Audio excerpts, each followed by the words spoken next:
Last but not least, we're going to need to save this image when we're done. So after you've made all your adjustments, you want to go under File and save it. Except we have two options here to save. We have an option to save and an option to save as. I want to encourage you to always do a save as rather than a save. When we save something, we are writing over the original file. So we are damaging, or what we like to say, we are destroying some of that information in the original photograph. That information could be helpful down the road if you decide to reinterpret a photograph, or perhaps even if some different software becomes available that allows you to manipulate your image in a different way. By choosing Save As, we are writing a completely new file, and we can choose the destination or the place that we are going to save that file to. So for this assignment, I'm going to choose Save As. And if you recall earlier, I created a homework folder, and we're going to put that in there. I, again, would encourage everyone to save things using their last name and number. Do so. Important part of the saving process is making sure you have a JPEG created.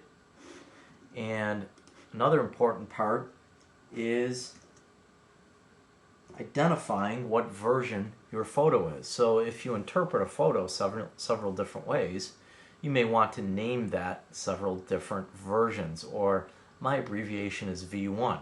So if I made a darker copy or a lighter copy of this image, I might make a version 2 or a version 3 and name it as such. So once I have all that information inputted, I'm going to hit save. You may at one point get a warning signal down here because there are some things that we do in Photoshop that are not supported in a JPEG file. If you do get that warning, for now just hit save and it will write the image as a JPEG file. We'll address some of those warnings a little bit later on in the semester as we get into some more advanced techniques. So hit save, you get one more window that asks you the amount of compression or the quality of the image. Quality of the image as the slider is pushed to the right will be bigger and better. The quality of the image as it gets pushed to the left will be smaller, and the compression will be greater. So therefore when we reopen this image, it may start to pixelate or just have a tonality that isn't as rich and beautiful as the original one.